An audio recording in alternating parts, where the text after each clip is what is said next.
Good evening, welcome. I'm delighted to introduce a faculty member in Africana Studies at Political Science at the University. I've been asked to introduce artist Faith Ringgold. My first task before introducing her fully, is to recognize and thank this evening's sponsors.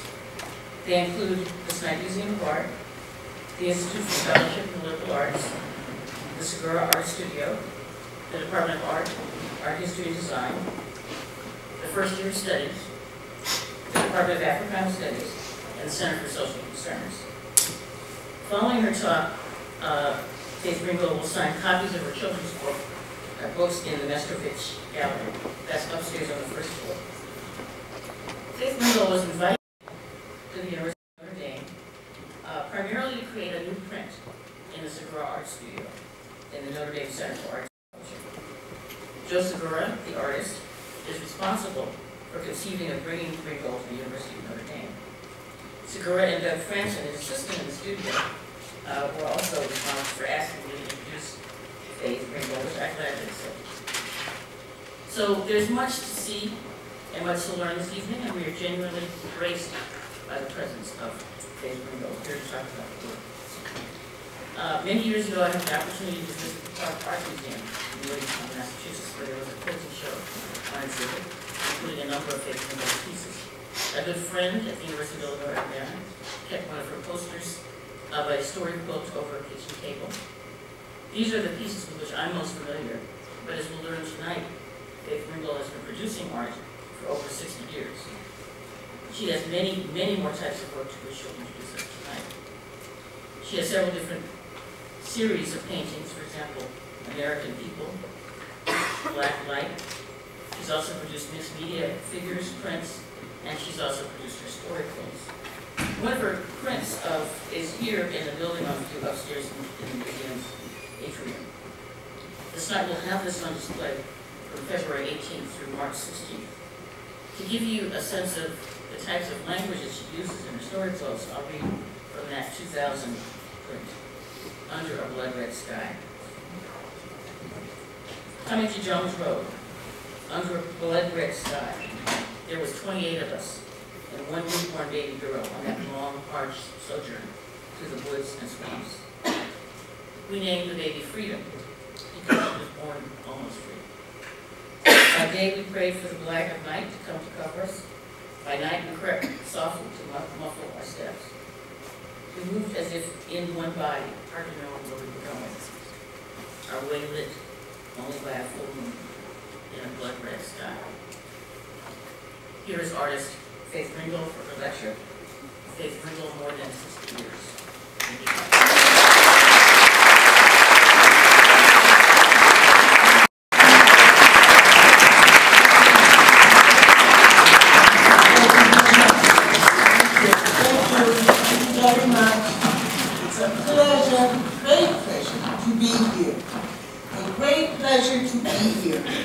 To share with you all those years of making art, and to know that I will continue to do so for many more years. Who knows how many? Isn't that wonderful? You don't know really how many years we all have to do X, Y, and Z. But artists can continue to do it. And most of us do continue. I'm going to take you back to the beginning and show you my first painting. Very first oil painting I did. In 1948, I was 18 years old, going to 1948, 18 years old, just graduated from high school.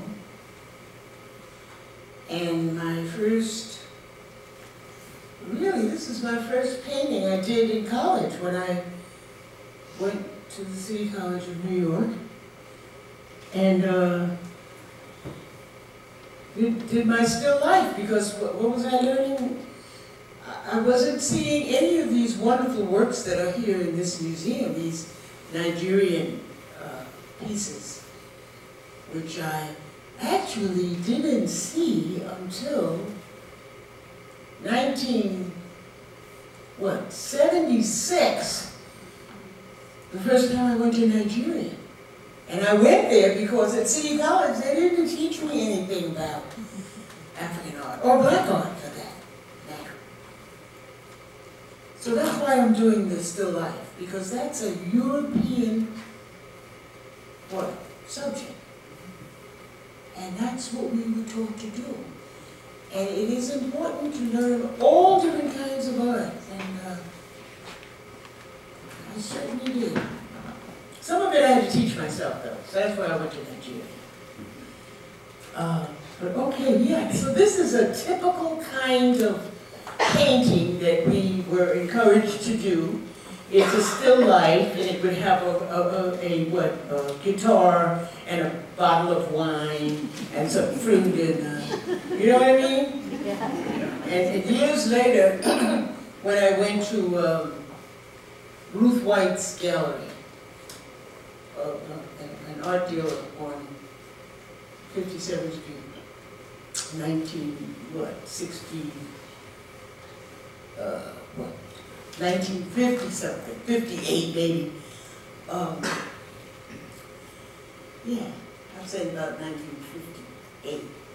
And I walked in there and I showed her some of my art. I didn't take slides or anything, I took the art. And she said to me, "You can't do that." And I said, yeah, well, I can't, huh? I mean, I see a lot of that kind of stuff on your wall. You know what I mean? Yeah, but you can't do that. Oh, I see. She was telling me something very important, and I did catch it. And I began to do the work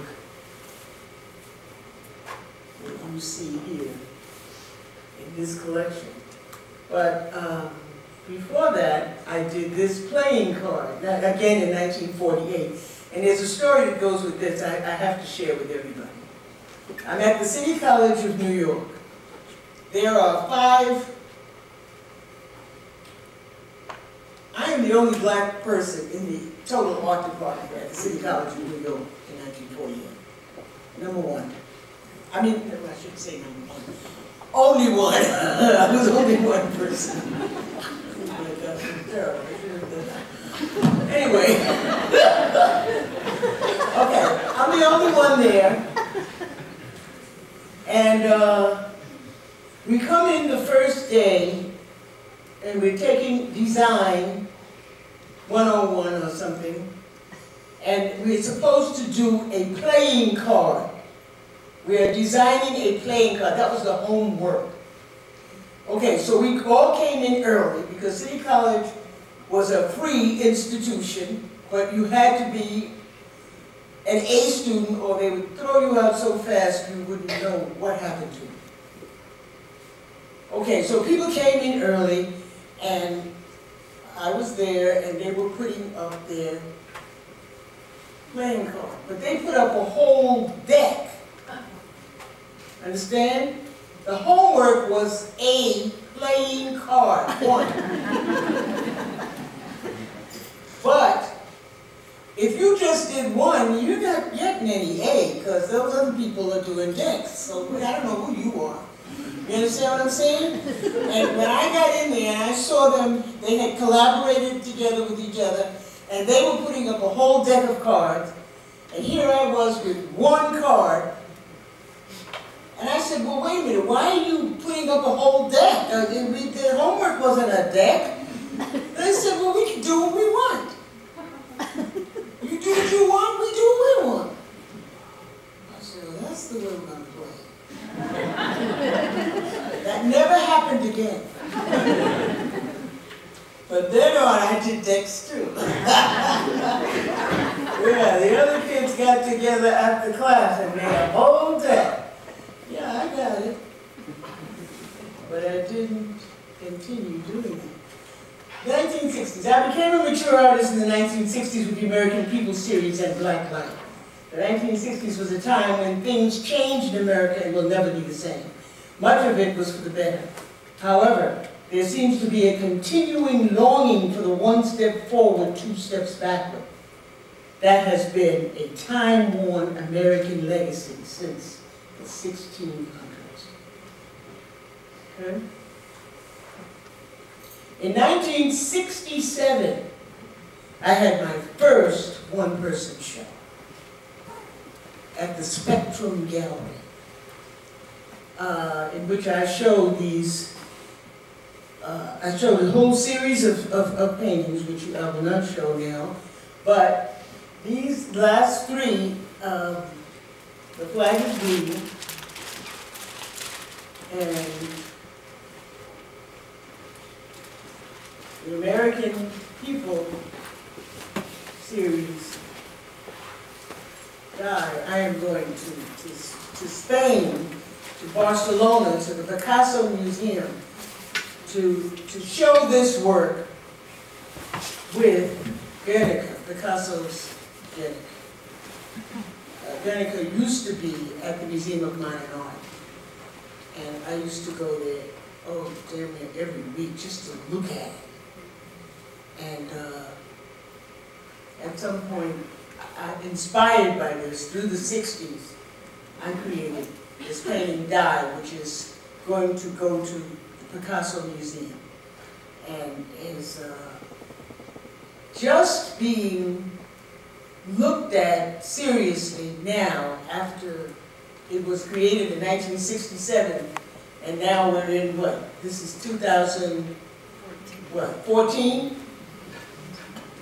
And it's getting ready to get bought, and I'm not even going to tell you how much money it is. It's upsetting. But I couldn't give it away back in the day. Couldn't give it away. Tried to. I'm serious. I tried to give it away. The answer was no.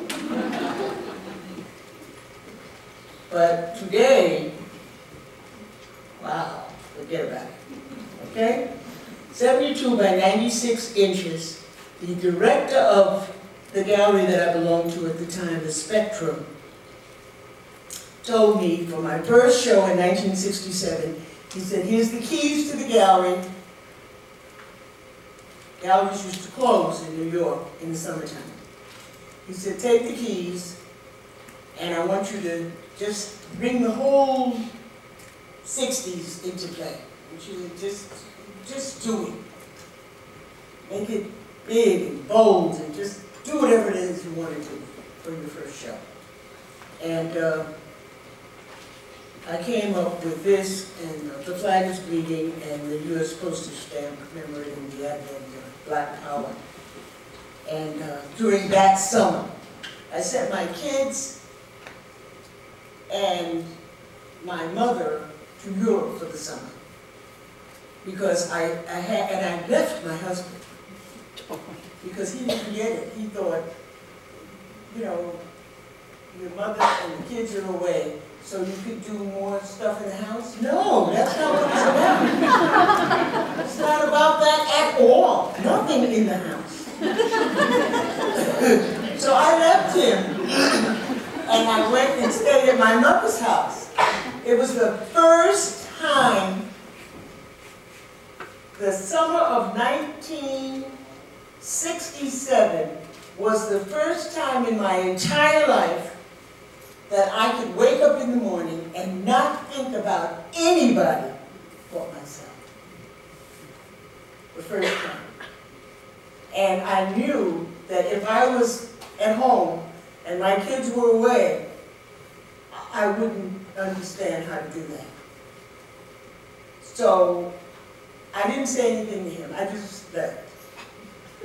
And I went and stayed at my mother's house. And every morning I woke up and I went down to 57th Street to that gallery, opened up the gallery and painted all day. First time in my life I had a chance to do that. And out of it came those three paintings, of which Die is one of them, which I couldn't give away. I absolutely, this is the third one, the flag. Flag for the, no, I'm getting mixed up. No, this is the Black Light series, Flag for the Moon, Die Nigger, which I did after the first show. This was the second show. You know, it's hard when you've done a lot of work, sometimes you don't remember. But I keep good archives, and I was taught that at City College. They really did a great job of teaching me how to be an artist. Yeah, you have to take good photographs and keep notes and keep excellent archives, and I did that. Then in the 1970s, I discovered my roots in African art and began to paint and create art specific to my identity as a black woman. I made dolls and masks inspired by my painting. I began to write in my art and to tell my story, not only with images, but words and in mask performances. And I always have to thank Ruth White for telling me that. I don't know that she really meant to be helpful, but she certainly was. Yeah, she did. She made her point. My first public commission was for the Women's House of Detention on Rikers Island. Yes, I got a $3,000 grant from my first commission. And you could do anything you wanted. And so I tried to make a painting for the City College, because I had gone there, but they didn't understand what I was talking about. So I figured, let me go to the Women's House of Detention. I got a captive audience there. Yeah. And I called the warden, and she was very excited. And she said, sure, come on over. She said, I'd like to meet the women, and I'd like to do a painting in tribute to them. Talk to them, see what it is they like. And I came over there, and I was appalled by the young women who were imprisoned there. And one woman, I said, what kind of art would you like to see here? And she said, I would like to see a long road leading out of here. I said, well, no, that's not what I have in mind. So I did this painting using the Cuba design, and in the 8 triangles in a square, I put different aspects of women's life that we had not achieved. And interestingly enough, there were no women driving buses, there were no women police women, there were no women professional sports people, no, did I say police women? No women running for president of the United States.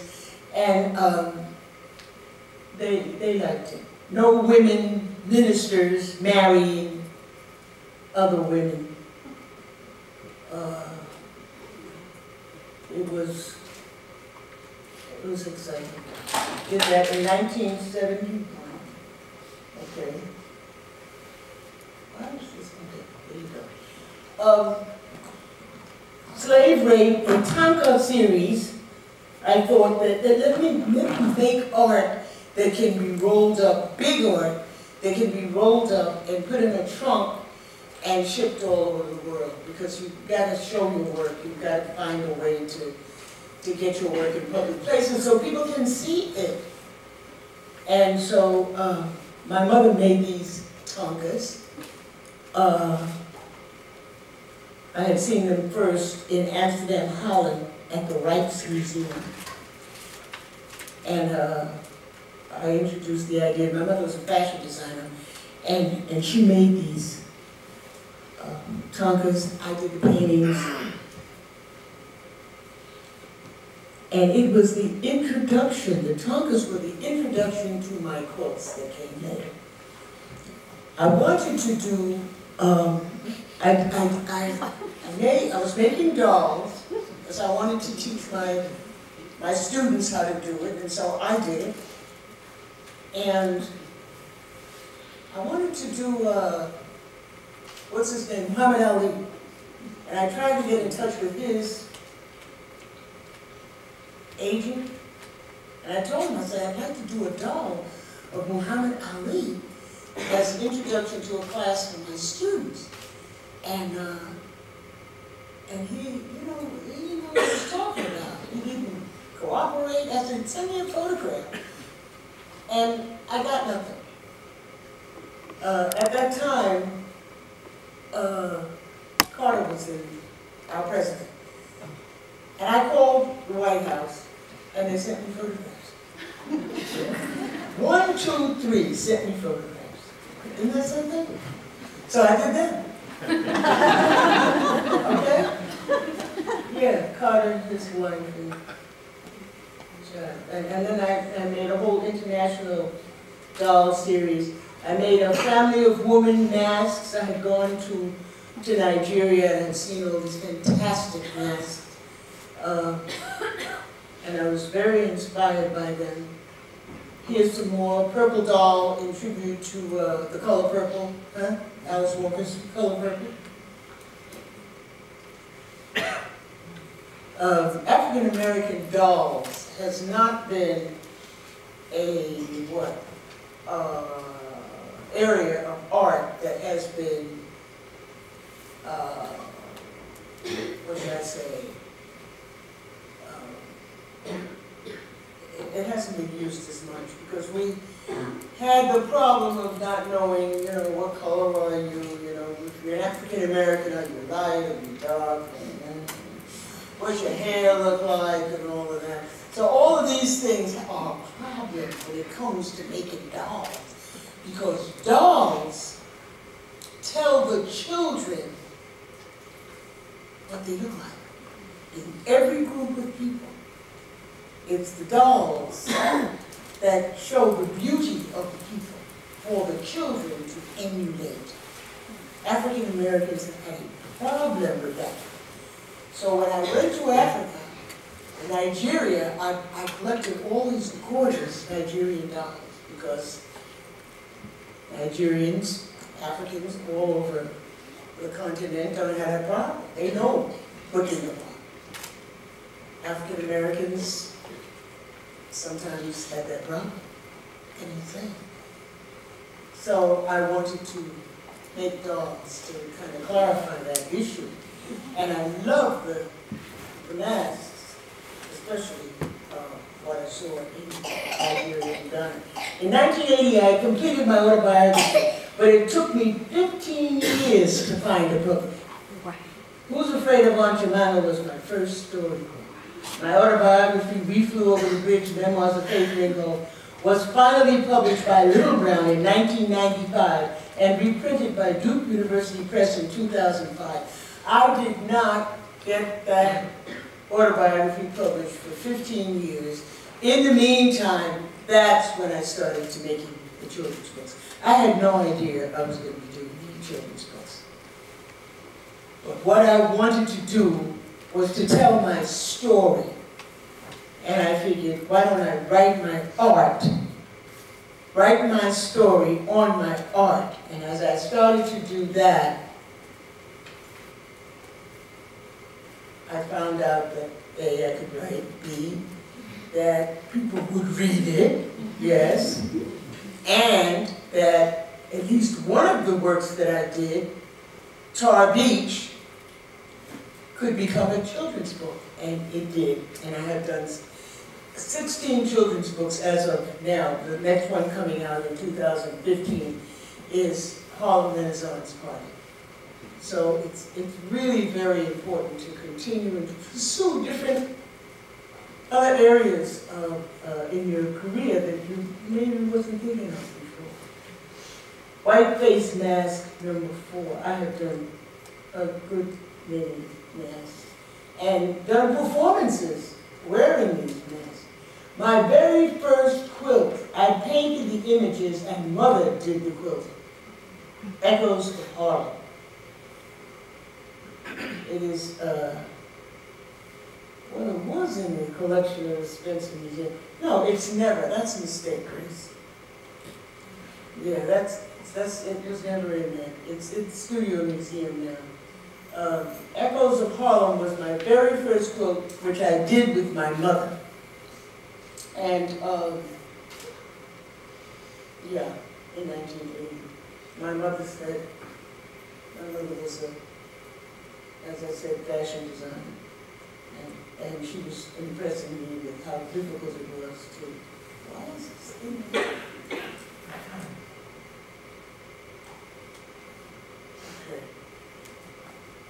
Okay. My very first quilt. My very first story quilt. So my mother died in '82, before we could get this done. Who's Afraid of Aunt Jemima was my first story quilt, the first time I wrote a story on my quilt. Huh? I made her into, no, she just wasn't somebody mixing up some pancakes. What I did with her was I let her inherit a great deal of money from, she was set free, inherited this money, and then created these pancakes, and just was fabulous in so many different ways. I made her into a whole other person and wrote her whole story. And this was the first story quilt. I just really love writing these stories. Street story quilt. Now in the collection of the Metropolitan Museum, it has 3 sections to it. And it has a lot to do with my experience growing up in college. Sonny Rollins, the great jazz musician, and I grew up together on Atrium. I grew up among all these jazz musicians and all these great people who lived in Harlem and who inspired me and my work, of which Sonny Rollins was only a year older than me. He used to come into my house and blow his horn off key. My mother used to say, Sonny, please, you're disturbing my neighbors. And he would go home, and then his mother would say the same thing. So later, when he became rich and famous, he would go up on the bridge. And when he became more famous, he would go up on the bridge. But then when he became rich, he had acres of land, and nobody could say they were disturbed by him. You know, but yeah, he's really, it was fantastic growing up, watching him become so famous and knowing all of those great jazz musicians who lived all around him. The Text of Tar Beach was my first children's book published by Random House in 1991. It's one of the great series. Now in the collection of the Solomon R. Guggenheim Museum. However, I've never had a show at the Guggenheim. Although I did get a letter from the director saying, Tar Beach is the most frequently requested work in our entire collection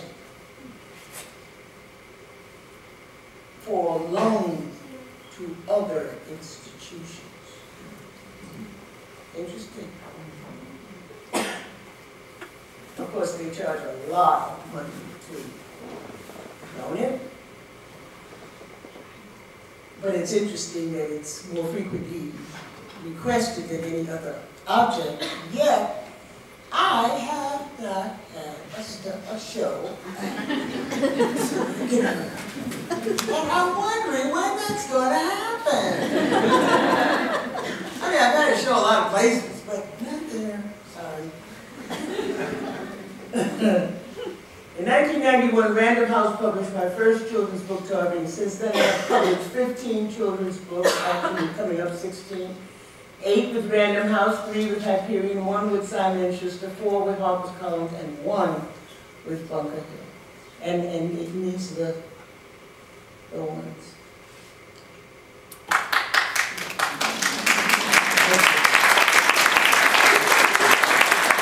And there are so many fantastic people who have guided me on the way. So many people have helped me get this done.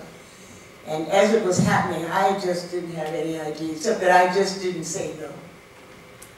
Somebody says, would you like to do X? I say, yeah, and just do it. Freedom's speech, commissioned by the Constitution Center to celebrate the 200th anniversary of the Bill of Rights, is in the collection of the Metropolitan Museum of Art. And because they knew I had done so much work on the flag, they asked me to do the Bill of Rights. I mean, the first amendment of the Bill of Rights. And this painting was bought by a collector for the Metropolitan. Yes.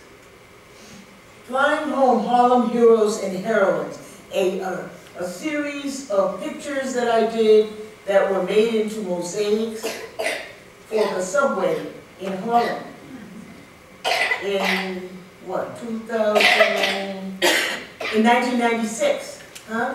And what I did was because Harlem is such a fantastic place, and I grew up there with all these great people, that I wanted to show why that is. Because so many fantastic people have come through there. And I wanted these people to be in the subway.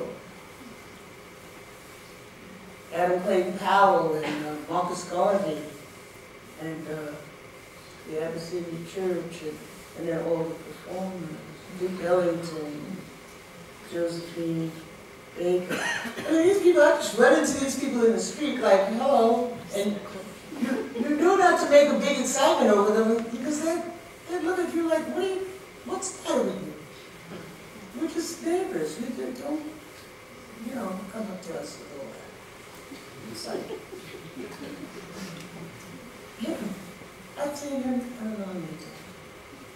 Bill Lewis, Sugar Ray Robinson,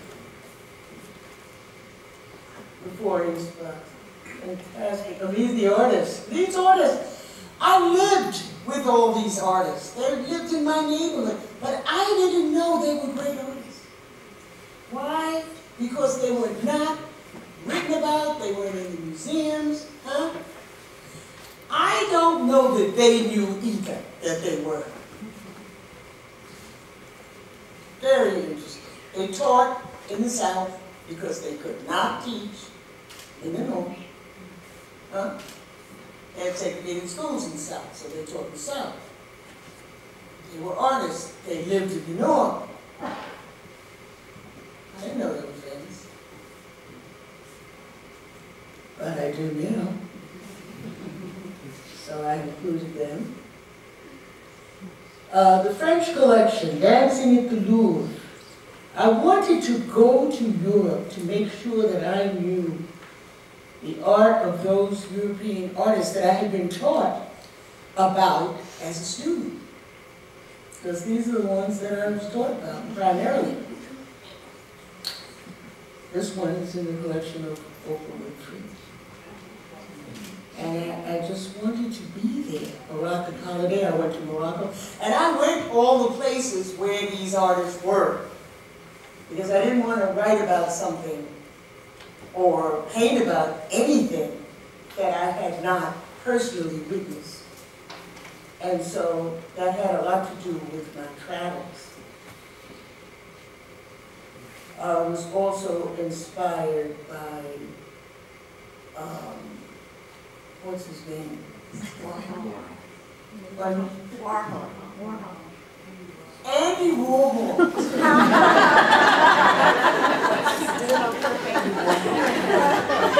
gets that way sometimes. Andy Warhol, I met him several times. He was fantastic. How sad he died so suddenly. But he was very inspiring.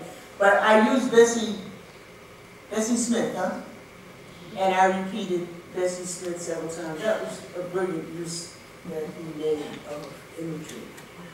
Wanted, Douglas, Tubman, and Truth. This is from my American collection. I don't know whether these people ever, I don't know whether Douglas, Tubman, and Truth ever met each other and collaborated, but they should have. So I put it together. Do what you want. We came to America. You know, the very first Statue of Liberty was an African woman. But the United States didn't want that tribute. So it had to be done over by the sculptor who made the Statue of Liberty, what is his name, Bertoldi, he used his mother. That's why the Statue of Liberty has that Roman look about it. Huh? But I figured with mine, I would go back to the original African imagery that is in Paris and make We Came to America. Not the way they say, but another way. I had the Statue of Liberty burning the slave ship, huh? And all the slaves jumping overboard and swimming free. Because you know, when you're an artist, you can do what you want. I got them all here, that's the main thing. Born in a cotton field. Now this is also in the collection of Denzel Washington. This is the only, or maybe the first, because somebody else says they did the first. African-American fairy tale. We do folk tales, not fairy tales. But this is a fairy tale. And called Born in a Cotton Field. Because a fairy tale has what? It starts bad and ends good. So they were born, she was born in the cotton field, but she grows up to be, what? An angel who frees the slaves of the village. So that makes it a fairy tale, not a folk tale. And out of it, I did a children's book called The Invisible Princess. How many of you know that book? Okay, good. That one came, as I said. We live in a peaceful village of freedom and love We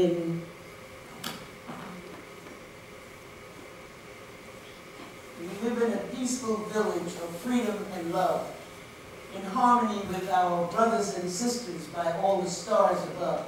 We live in a beautiful village, full of happiness and joy, dedicated to the freedom of every man and woman and every girl and boy.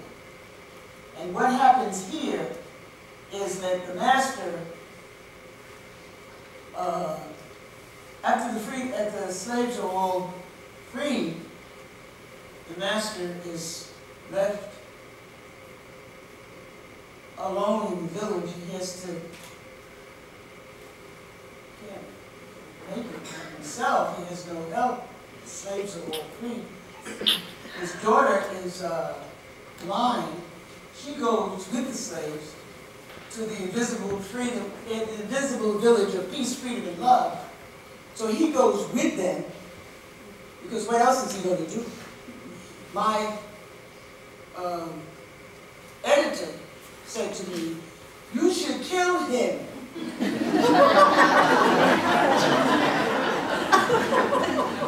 Yes, she did. Well, you know, when you're a writer, you can do anything you want, right? And it's very easy to kill people when you're a writer. And I said, no, I don't want to kill him. I would rather let him change. I think it's more powerful to make good out of bad than it is. Anybody can kill somebody. That's not anything. I want to make him repent. She said, oh. Anyway, I did it my way. And that also makes it a fairy tale. In 1992, Bertie and I moved to Englewood, New Jersey, to build a painting studio over our newly acquired ranch house our neighbors organized to prevent us from doing this.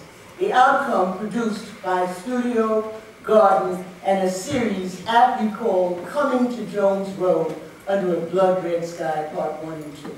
The images just keep coming, one of them. just came. Again, here, with Segura. Isn't that wonderful? Oh my God, yes. I didn't want to be angry with these people, because anger can sap you of your creativity and destroy your life. So I wanted to turn the bad into good, and that series did it for me. Here is me and Bertie, my second husband, on Jones Road, Vancouver. And here we are, and I am very proud of the fact I did not allow them to spoil my joy, my American dream.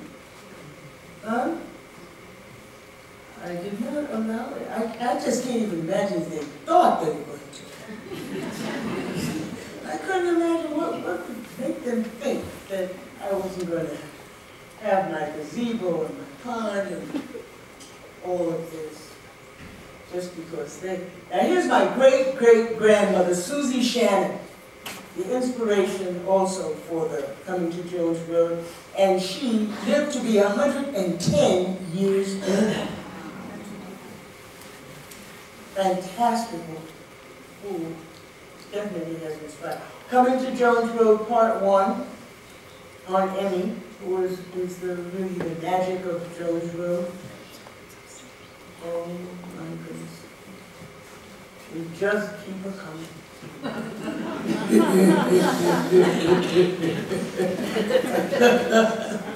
Oh, come in. Coming to Jones Road under blood red sky, too, commissioned by the Metro. And so many different museums have commissioned me to do more of these works. I did one dedicated to Bertie because through him I've been able to do my work. You know, I mean, I may have wanted to do it, but I may not have been able to do it. But my husband has been like an angel in my life. My first husband was a musician, and we were young and didn't know what we were doing, I don't think. He was a sweetheart in many ways, but he didn't have any money.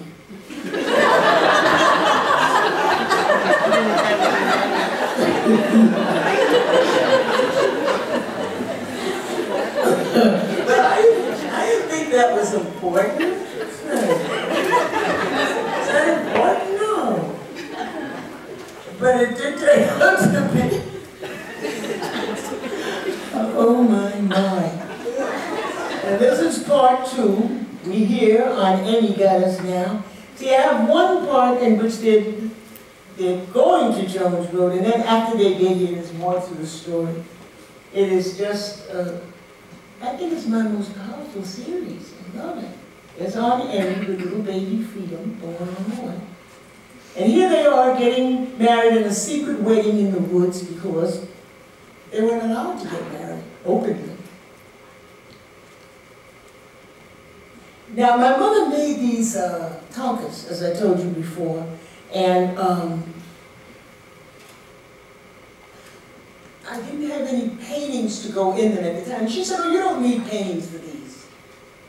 You could just show these like that." Oh, that's the way she was. I said, "Oh my God." So it took all these years to find out what I would put in them. So I decided to do Harriet Tubman, Sojourner Truth, and Martin Luther King in 3 of the tonkas that she made that at the time I had nothing for.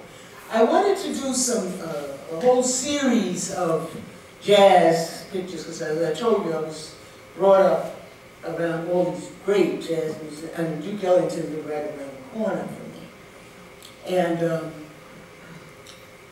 And so I did a good many jazz pictures and all kinds of quotes and all in tribute to these jazz musicians.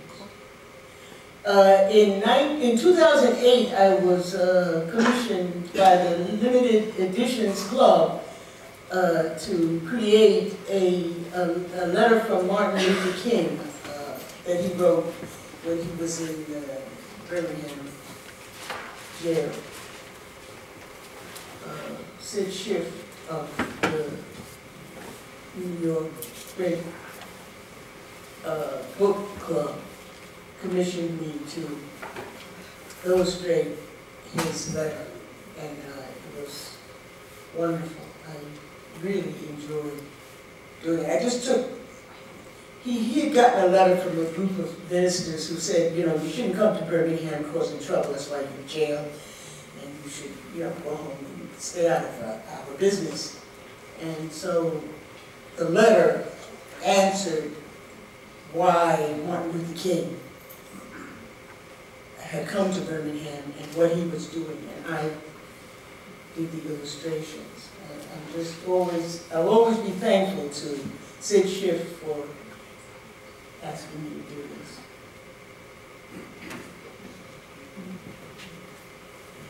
We did a portfolio and a book out of it that has been widely circulated in many museums and collections.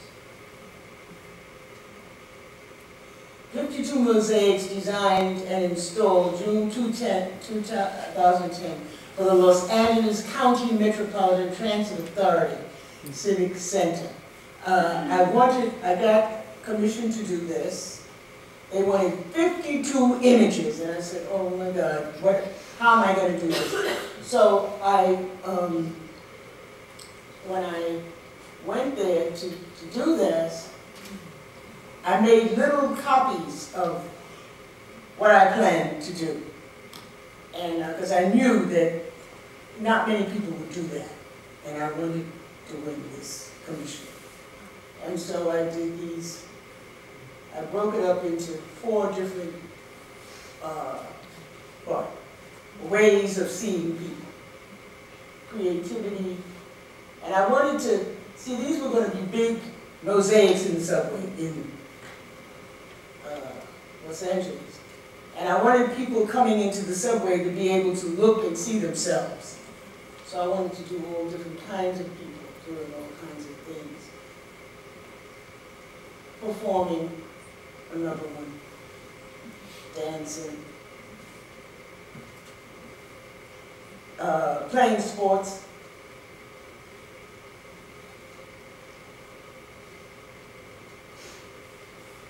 Playing sports.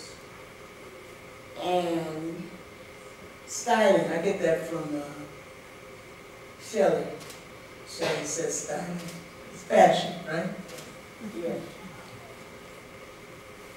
So these are in the MTA. It's a Declaration of Freedom and Independence, an illustration and interpretation of freedom in America. This is another commission that I got, All Men Are Created Equal, probably the most challenging works of art I have ever created are these 6 illustrations of the Declaration of Independence. Okay? I didn't know how to present it because the Declaration of Independence was created at a time when we were not free. Slavery was still going on, a lot of bad things were going on in America. And I wanted to be able to say that. All men are created. Women weren't even free. Women couldn't vote. A letter from Abigail Adams to John Adams. I desire you would remember the ladies and be more generous and favorable to them than your ancestors. Do not put such unlimited power into the hands of the husbands. Remember, all the men would be tyrants if they could. But, you know, it happened anyway. Then I made a quote from Sojourner Truth. I've borne 13 children and seen most all sold off to slavery. And when I cried out with my mother's grief, none but Jesus heard me. And so I added this to the Declaration of Independence. It's not there, huh? But as an artist, I can do what I want. I do have freedom of speech, all right? But what good is it if I don't use it? In other words, America's Declaration of Independence from the British, written in 1776, was an underhanded lie. Understanding this, what could I say in my illustrations that could possibly inspire the truth of its impact and democracy and freedom, on democracy and freedom in America? So I just told the truth as much as I could. Right? Absolute tyranny. Taxes on us without our consent.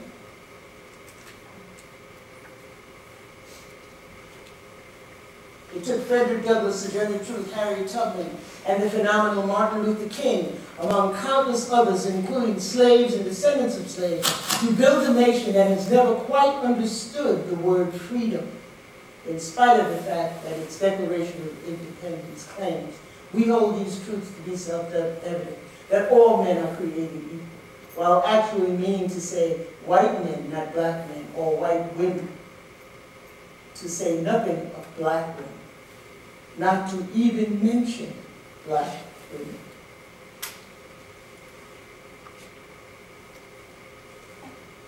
This was a little bit too much for Sid, I think.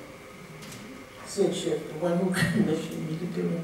I think he wanted all that's true, but sometimes you can't worry about that. You have to do something that you're not going to be ashamed of years from now, you know? We have appealed to their native justice and magnanimity. When I was in elementary school, we celebrated a day called I Am an American Day. One year, I won the contest for my school. Freedom of speech was and still is the main difference between black Americans and other oppressed people in the world. I was brought up to understand that in America, my freedom was not more than a promise that would be a struggle and could be, in many instances, denied.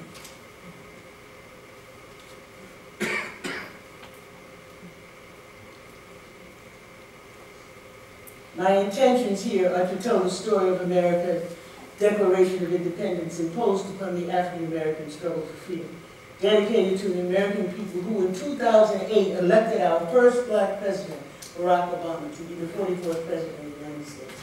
Will we jump back in 2012? If so, how? Well, we know what we did, right? Yes, we did.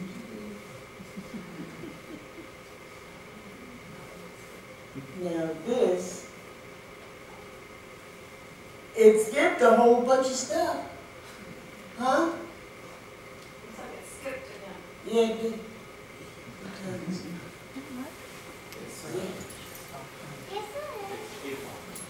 It's what?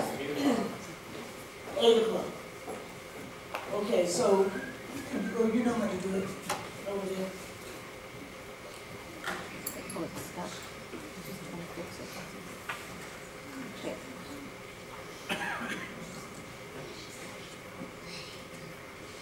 Now, why does that? There you go.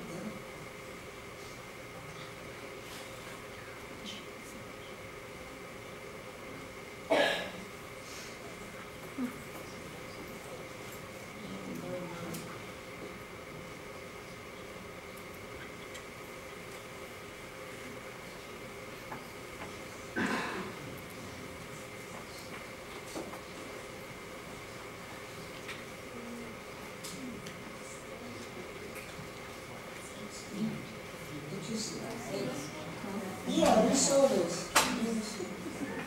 Boy, really good, man. Huh.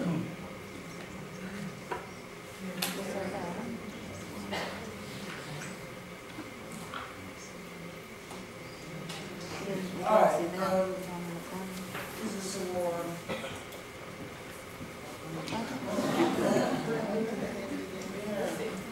These things have a voice of their own. Okay. Now here, why don't we talk about that? I don't know. These are a whole series of freedom flags that I did in tribute to 9/11. On Tuesday morning, we faced the devil in the sky and told him freedom. When I saw this going on, I thought it was some kind of advertisement. And I said, oh, what'll they think of next? Planes flying into buildings. This is not real. And then people started calling me up and saying, you know what's going on? And I said, no, what do you mean? What's going on? And then I realized that this was real. I just started making flag stories. And on Tuesday morning, you called me from the burning sky, because people were calling each other from the plane, huh? Your stirring words of pain will forever remain encrusted in my heart. My darling, we are facing the devil in the sky, a hateful man with a hellish plan for all of us to die. There is a mountain in every valley, but is there a safe haven in the sky? If so, we will try. If not, my darling, I love you, goodbye. It's my kind of letter. I just imagine, boy, suppose I was there and this was happening to me. Okay, we can skip all the flags. Except when there's another one I would like to read. The last one.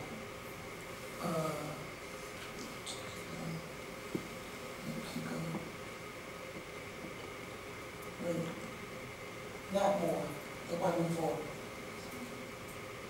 No, the one before. Just before. Have you heard what happened on 9/11 when 13 suicide bombers tried to get into heaven? God waved her hand, and the heavens shook. And frankly, that was all it took. And the 19 men fell down, down, down into a smoldering hell. We're supposed to be in heaven, the 19 said, spending eternity with 90 virgins on a huge bed. Well, I'm the devil. And I'm the devil, and what does it say? Well, I'm the devil.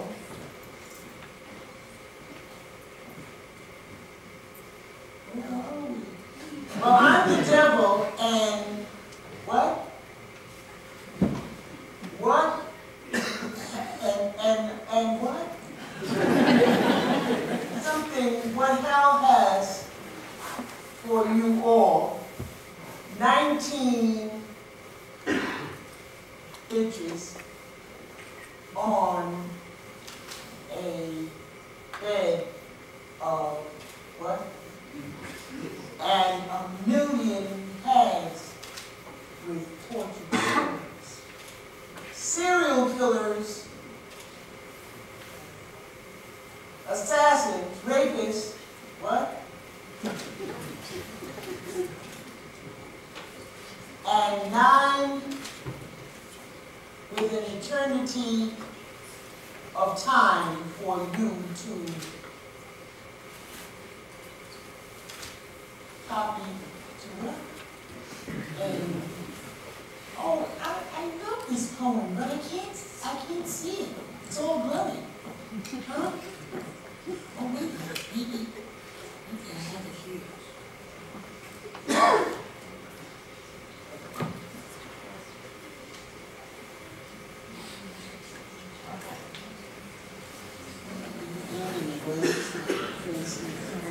Can you see it? Can you get it bigger? No, that's the first. No, keep going. My darling, we are facing hell's plan for all of us to die. There is a mountain in every valley, but is there a safe haven in the sky? If so, we will try. No, let's go on. No, go past. No, keep going. No.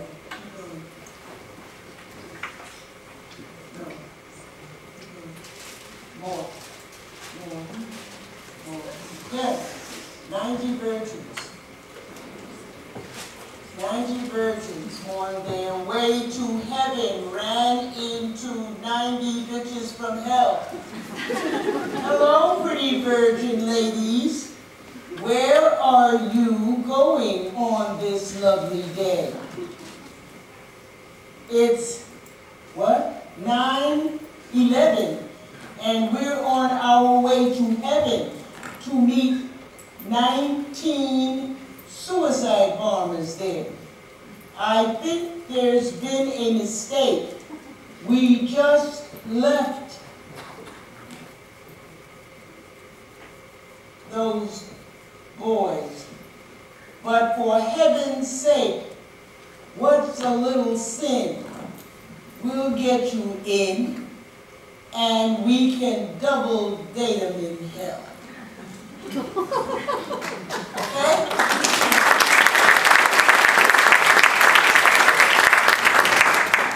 Okay, go past it. Anyway, that's what I did. I didn't know what else to do because it was just so outrageous what was going on. I want to show them the games. Very, very game. Or maybe we can't see it. How late are we? What can we do? Fast.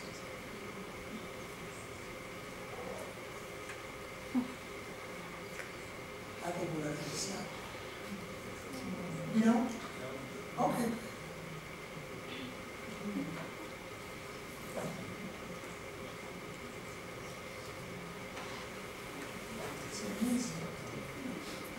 Yeah, see, this is, okay, we'll go past the games because you're taking too much time. Not to mention 250 years of slavery, 1619. What would America be like without 400 years of black history? I've asked this question all over this country, and I get silence. Not to mention 250 years of slavery, 1619 to 1869. Only 150 years of freedom. And, okay, get silence on that. Let's go back to this. Traits for success as an artist. Huh? Here's another one to deal with. If somebody wants to, I don't know, many people do. Gender, the traits of an artist, and who has what, and who has not, and what one has to do to make up for what one does not have as an artist, okay? You see that? Think about it, especially if you have plans to be honest. And then rate yourself. How's that? Now let's look at the games here. I'm doing in the process of a quill Sudoku. It's like Sudoku, huh? In fact, we did a game with the kids today, and it was so fun. The kids are so fabulous. But it's based on this one. But I did those, the ones that I did with the children, I did for the children only. These are actually for adults. And they are going to be made into games, and you'll be able to play them with your iPad and your iPhone. And also, we're going to make posters out of them that can be sold very cheaply. They're going to be 32 by 40 inches. So that you'll be able to buy them and use them for decorative purposes, primarily in public places. Huh? This is so much fun to do. And this is currently what I'm doing. Okay? And that's pretty much all I have to say.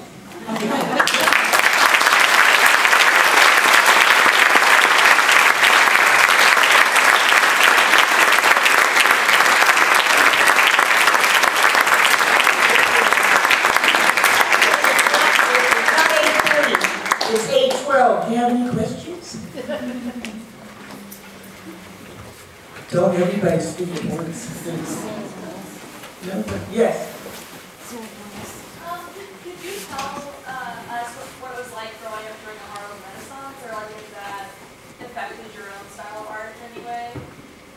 In fact, what? If it affected your own art, like, in any way? Well, during the Harlem Renaissance began, what, in the 20s? And went on, and you know, some people feel it's still going on. But I was born in 1930, so I was an infant. But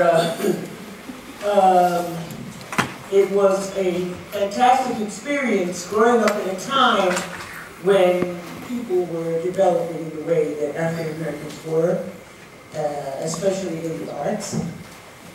I'm very happy that I became an artist, and it's exceedingly difficult and continues to be so, but not as difficult as it was.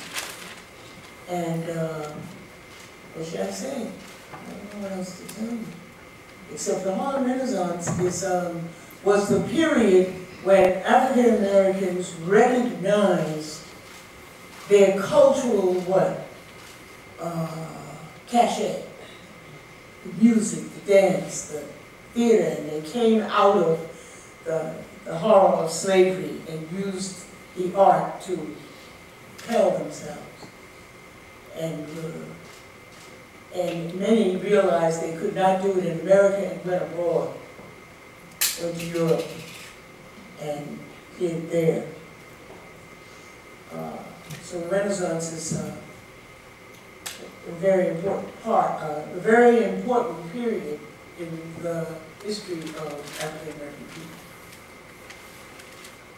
And I'm glad I had some part in it. Yes? Your mother was a fashion designer professionally, and who did she design for? Her friends. Because African Americans were definitely not involved in the fashion industry at that time. Boy, would she be shocked if she was alive today to see that they are now. Because she had her group, and she would give fashion shows at hotels, but she was not a part of the fashion industry, no. But she made clothes for her friends who when they got married or when they went on, boat tours and things like that. So she made a living. Because people wanted to wear original clothes. They didn't want to look like everybody else. They wanted to be uniquely dressed. And she could do that. My mother could look at you and cut a pattern for you. She was just fabulous like that.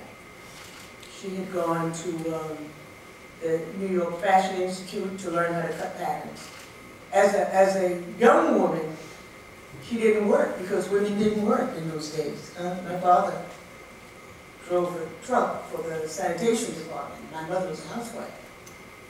And then she continued with her work, and at some point she divorced my father and she became a professional fashion designer, but through her friends who she made clothes for. Okay? Anybody else? Yeah. Oh, this is a little kid. Is that somebody? Look in my classroom. Oh, great. Oh, thank you so much. He's holding up a Tar Beach book. Okay. Goody. Yes, yes. What recommendations would you have to engage the hearts and souls of adolescents and young adults in art? Give them the opportunity to do it. That's all you need. Young people particularly love art.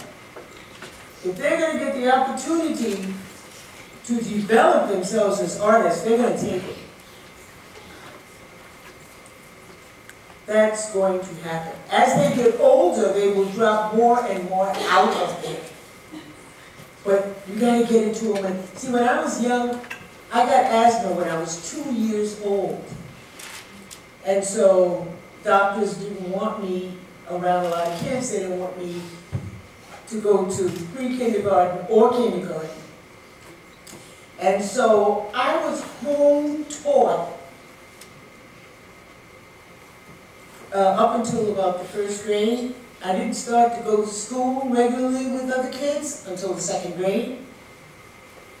And even when I did, we had art in school, and I had art at home. My mother didn't necessarily want me to be an artist, I'm not going to say that. But she knew I loved art, and she made it possible for me to have it. So I never had the art taken out of my life,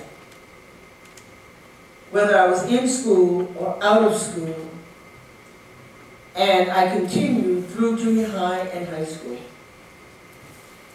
And then I decided that I wanted to be an artist when I entered City College, and they asked me, well, what do you want to be?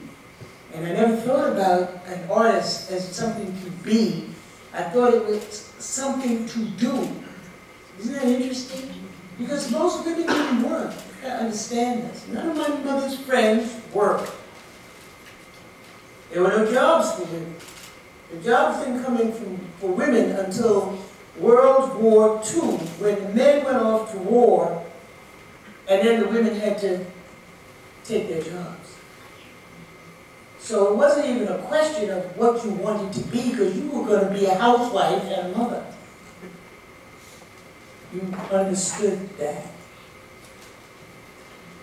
Very interesting point. Now today, of course, women can think about things like that, but not back there in those days. Did I answer that question? Okay, next. Yes? What are those little busts of Obama that we saw that we didn't get to see? Okay, the busts of Obama are done by the Rights Museum, and they sent them to me to paint. And I was having a show in Washington, D.C. at the Women's Museum, and so I loaned them to them. And they also had a show. They asked 44 artists to paint and decorate busts of Obama, the Rights Museum. And that exhibit is supposed to have been traveling all over the country. I don't know where it is now. Yes. Anybody else? Yes. Some of the stuff that you showed was paintings on canvas surrounded by quilt. How could you describe the process? Is the quilt, is the painting on top of the quilt, or do you make the quilt first and then paint on top of it? I paint the picture just like I paint any other picture, on canvas. Paintings are painted on canvas, which is cloth. Okay? Now, if it's not a quilt, then it's going to be stretched and framed. I didn't want to stretch and frame mine because I wanted to be able to roll it up and ship it easily. I wanted to make it as big as I wanted to make it and not have to have 2 guys and a truck to take it somewhere. Or have to wait till my husband comes home to take it downstairs or where. I want to be able to do it myself. If it's a quilt, I can roll it up. I don't care how big it is. I can carry it. And that's what I was able to do for myself. Is that? So the paintings are sewn onto the quilt? The paintings are painted onto the quilt. Isn't that something? People will stand in front of those quilts and say, how did she stitch that? They're painted, they're not stitched. People standing in front of it ask that question. So don't feel bad. But the quilt is powerful. That quilt is powerful. And more people understand quilts than they do paintings. That's just the answer to it. It's amazing. And in order to give it structure like you get in a frame, the backing and what do you call the stuff in the middle? The backing in the middle is formed, and that gives it the structure. But it's still a painting. It's still a painting. And you stitch those 3 levels together, it's just fascinating. I just love that way of making art. And you can make them as big as you like, and you can pick them up yourself. If you're a woman, of course you're a man, you know, that's no big deal. But if you're a woman, you can pick up your art. And I would think you need to be able to pick up your own art, don't you think? Jeez, sweet Christmas. Yeah, so I can do it. And I just love that way of working. But a lot of people do not understand what happened. They think that when they see because everybody knows what a quilt is, everybody. Because everybody's got some member of their family who makes quilts, right? Everybody. But everybody don't understand paintings. But it's the same. With me, it's the same. Painting on canvas, I am making that painting that is on canvas into a quilt by sewing together a backing and a backing. That's all there is to it. What can I say? Anybody else? Yes. What's the hardest part of being an artist for you? What's the hardest part of being an artist? I would think it's continuing to do your work in spite of all opposition. In spite of, and there's a lot of opposition. Because not many people will have the encouragement that one needs in order to do it easily. So you can't rely on that. Most people will not want their kids to be artists because they figure they're not going to succeed. You see? So it's an issue and a problem. You are going to have to really want to do it with all your heart and soul.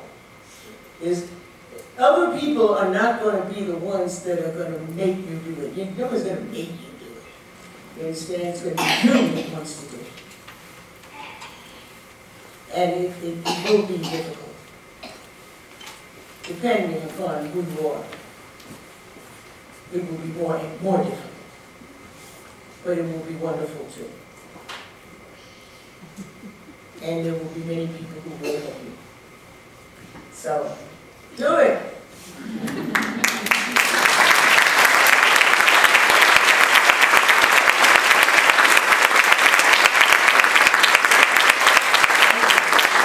Anybody else?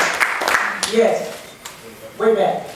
I was going to ask you, which artwork did you ever do that is most personally significant to you, whether it was ever shown publicly or not? And why did you commission yourself to do that piece? You know, I love everything I do, I'm sorry. I really love all my work. I love my work, and I can't think of anything that I've ever done that I haven't been able to show. Because, you know, I'm 83. So, you know what I mean? If you caught me maybe 30 years ago, I could tell you some things. But by now, no, there's nothing. There's nothing.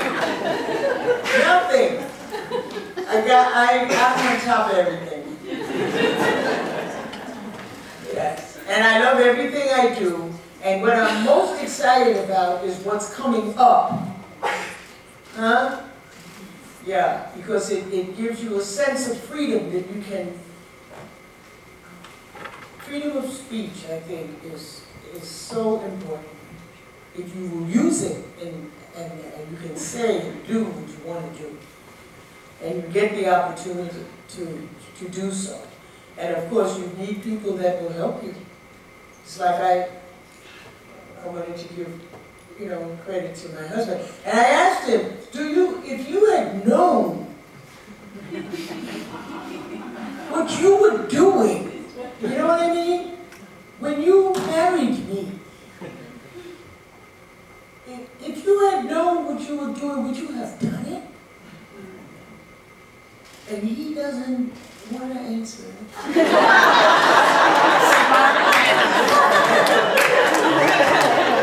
He never really answered that question, Grace. He never did.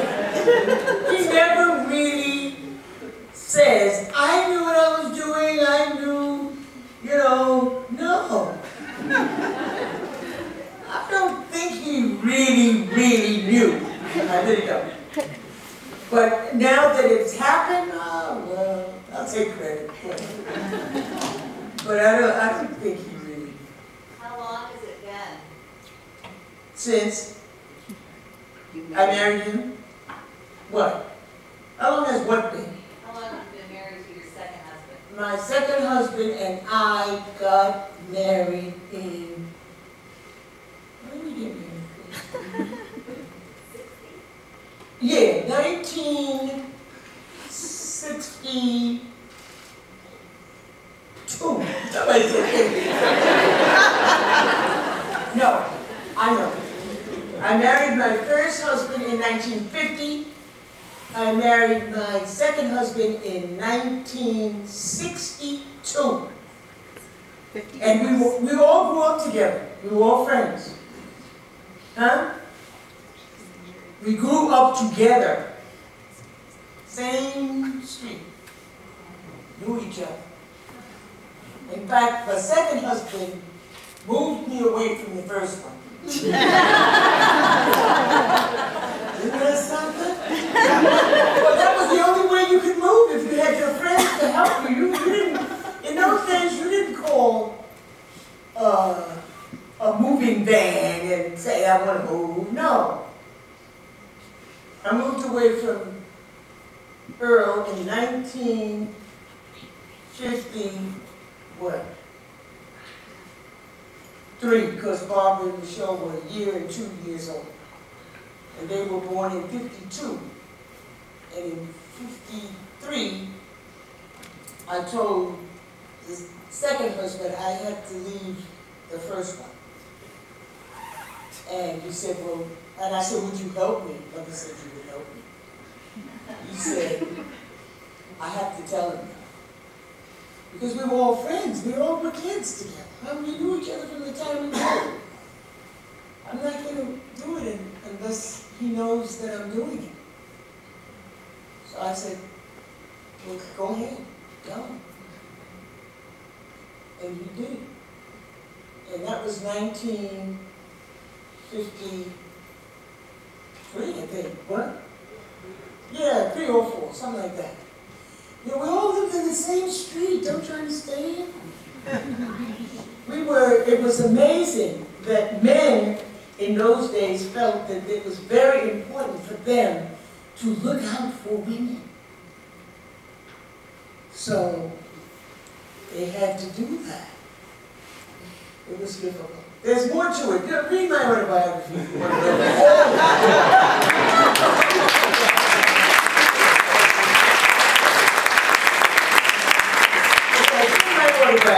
How's that? We Flew Over the Bridge, the memoirs of Faith Ringgold. But he will not tell me whether or not it's for sure that he knew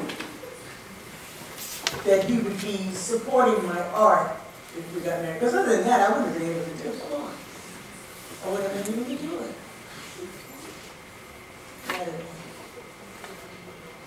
Huh? He was an angel. What kind of work did he do?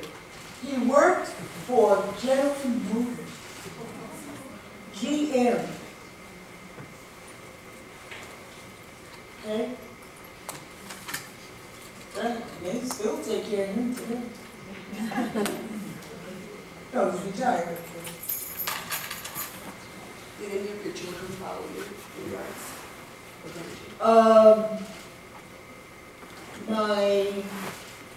Nobody is an artist, no. But my oldest daughter is an art historian, and the youngest one is a linguist. Both PhDs. But nobody's an artist. But me. And I don't really know I don't even know how all that happened, really. I don't think Bertie knew what he was doing. I really don't. But I don't know. I'm glad he did it, okay? because I need it now. All right, anybody else? Yes. Who are some of the artists that might inspire you that are working today? Are there any artists, contemporaries now whose work you look at and you love to look at? That's there's an answer, and the answer is there are many, but I can't just dash off the names. Jacob Lawrence, who is dead, I think inspired me more than Jake and Elizabeth Catner, yeah. But Jake is the one who got me into the series and the political aspects more than anybody else. And what is happening today,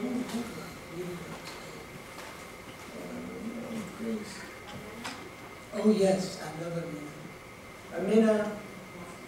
Amina Robinson, yes. And there are others. But I just can't remember the names. You understand why? I can't remember all the names. There's a lot of names. Anybody else? Okay, thank you.